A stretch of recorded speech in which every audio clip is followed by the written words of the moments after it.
Thank you all for being here. This is the culmination of what we've been working toward, implementing professional learning communities at AES.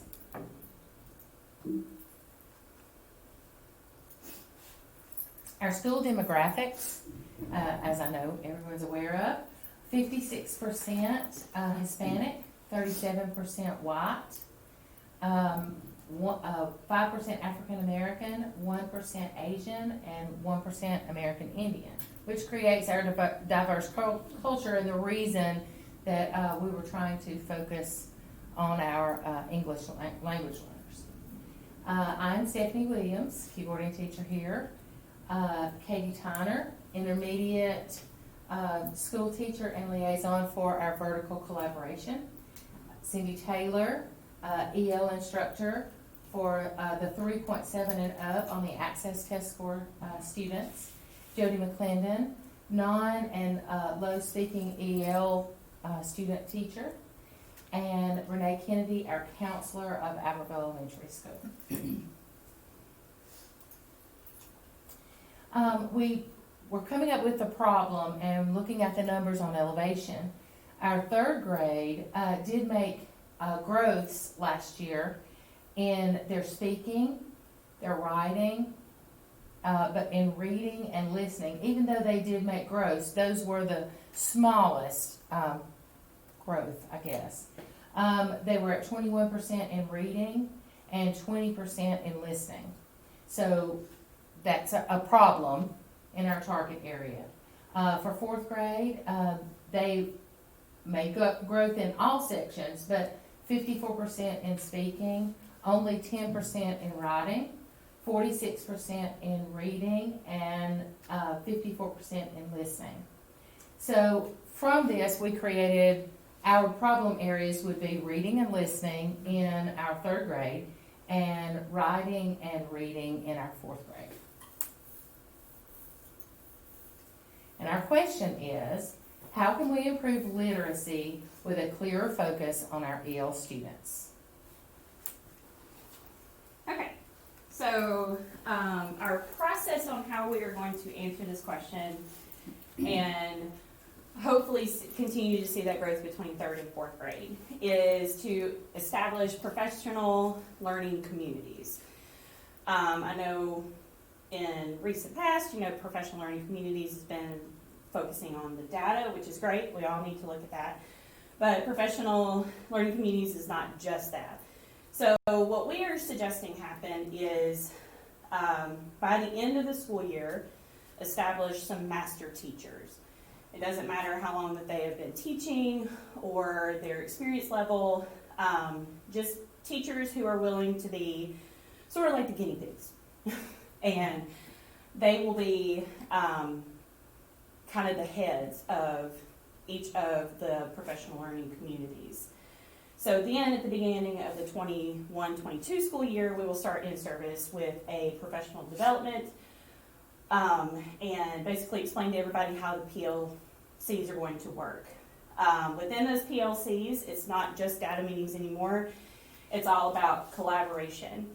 And how we're going to split this up or attempt to split it up would be the communities here would become the PLC. So not only are they looking at data from their particular classes, but they are also collaborating together to hopefully see more continued growth among the EL students in third and fourth grade. Some new strategies that we are looking to implement: the Elevation program. Over at the intermediate school, they introduced us to it this year, and it's really cool as far as all of the different things. It's easier to differentiate between ability levels among their EL kids. And then over at the intermediate school, we also have a 4.0 club, where any kid or any EL student who has not passed the 4.0 level on their access score, they get extra intensive like smaller groups for several weeks leading up to the access test to hopefully get them some more rigorous practice in. And then we would end the year with a debrief survey and kind of just to get together and say, how do you think this overall worked in the process of the year?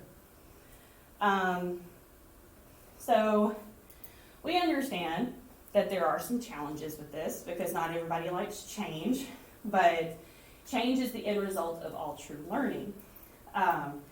With the implementation of ELCs, there is a major benefit. Not only are you collaborating together with other teachers, you're kind of sharing the workload, trying to help the EL coordinator. And I know from personal experience sometimes that we kind of lose track of all of the differentiating that we were trying to do in class, and you don't feel like that you're differentiating enough for one particular group. And so this is meant to kind of alleviate that stress, and also while having student engagement and student growth overall are, of course, our goals. And of course, implementing PLCs far outweighs the inconveniences, because everybody's like, well, this is an extra meeting per week, and it's like, I understand. I get it. But the Huntsville Independent School District in Huntsville, Texas actually implemented this program with each grade level per subject. And the 8th grade science department talked about how it was a great way to discuss lesson plans, collaborate, learn from each other in the process. So it's not just another way to spend your planning time. It's meant to be for the betterment of all of your kids. As far as trusting the process, also know that could be a challenge because, again, with anything new comes trusting the process. We are trying to get people to inquire about things and to rethink how things might have been done in the past. There was an article in the Literacy Coaching Clearinghouse in 2007, which I understand is a little bit older, but Kathy Escamilla suggested that we are so focused on building basic vocabulary with our EL students that we forget that their language can be used as a scaffolding tool, and specifically in comprehension, she mentions either reading the passage and allowing them to discuss it in Spanish or vice versa, and then realize their strengths of their native language. She also states that an underlying assumption of this brief is that literacy teachers and coaches want to be effective with all of their students, and they were actively seeking ideas on how to improve the instruction of ELLs, and they want students who are culturally and linguistically diverse to be made feel welcome in schools, and that their cultures and languages are achieving. So there are many challenges that come along with this, but we know that this is not just attainable, but it's also functional. Then, of course, as long as everybody is committed to the process and trusts the process, it will pay off in the end, because ultimately what we're trying to do is to see growth in our EL students. So the impact of this implementing PLCs drives home the motto, all means all. And we are collaboratively working to reach our EL students to become more culturally and linguistically diverse, and ultimately to see student growth. PLCs make excellent vessels to foster more student engagement. As students are engaged in such a way that they feel seen and heard, then they will continue to be successful, including students that struggle with the new language. We also understand that this redesign could be met with challenges, and we feel that implementing PLCs also reflects on our pledge as ACS teachers that we base our decisions on the best interest of the children that we serve. So we hope that PLCs will be as effective as we think they will be, and we really appreciate any support that y'all can give us during this time. Thank you so much for this.